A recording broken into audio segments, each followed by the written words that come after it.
Hey there, welcome back to the channel.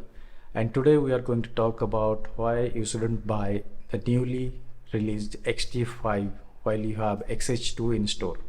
And full disclaimer before starting the video, I don't have the physical model of XT5 in my hand, so the video will be based on the specs released by Fujifilm on its website regarding XT5 and XH2. So let's start.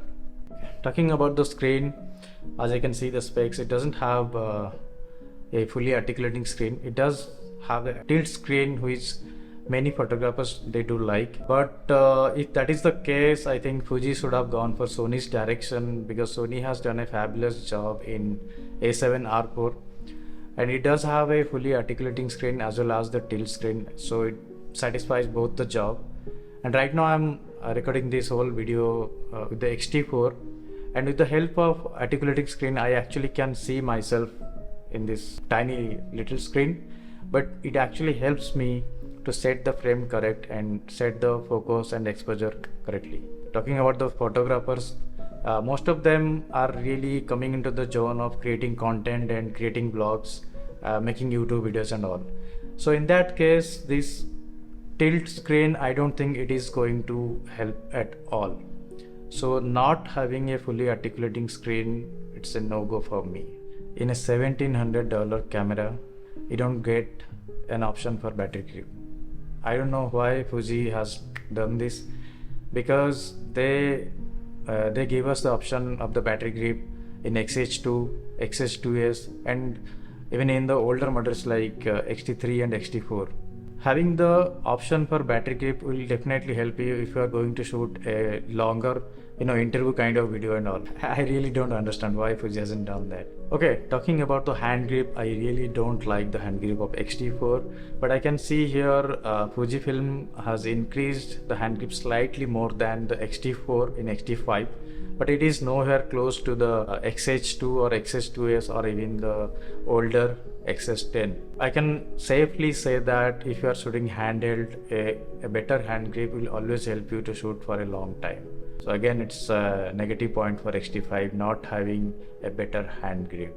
Talking about the electronic viewfinder, in XT5 you get 3.69 million dots, which is similar to XT4, which is not bad. But in XH2, which is $300 more than the XT5, it gets 5.76 million dots. And I believe this will help you if you are shooting wildlife or you are shooting in broad daylight. You cannot rely on the tiny monitor on the camera. So I think XH2 gets a point here, having better EVF. Talking about movies, and I know Fujifilm has introduced this XT5 as a photography based camera, and again they are really advertising this camera to have 6.2K, and I don't know how many photographers they are going to use 6.2K, even though they hardly use 4K. And if you are so much into making movies or making videos, talking about the XH2, which is $300 more than this camera, that shoots 8K without a crop, 8K 30 frames per second without a crop.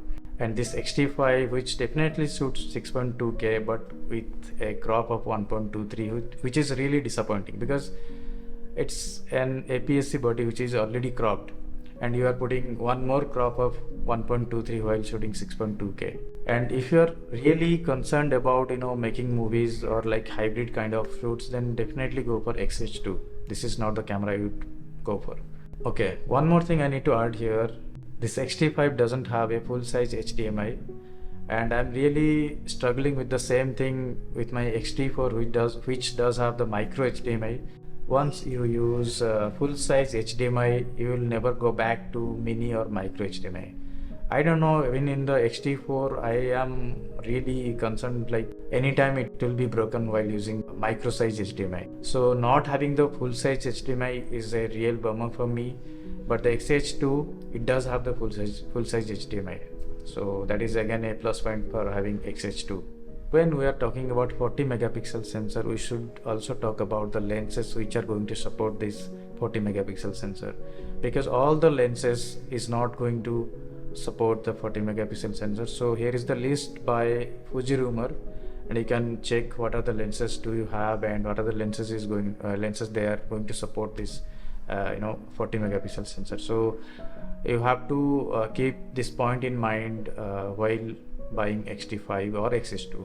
To conclude this video, I would not upgrade to XT5 if I am already an XT4 user. If you don't care about the 6.2K, what extra are you getting? The extra 14 megapixel and a tilt screen. I would rather go for the XH2, which gives me so many options to choose, even you are into photography or videography. If you are a first time buyer in Fujifilm world, then go for XS10, which is less costly. It does have an IVs, a better hand grip, and you'll get an amazing 26 megapixel, which is sufficient for most of the work. So that's it for today's video, and if you find this video helpful to choose between XT5 and XH2, please give it a like, and yeah, I'll see you in the next one. Till then, take care. Bye bye.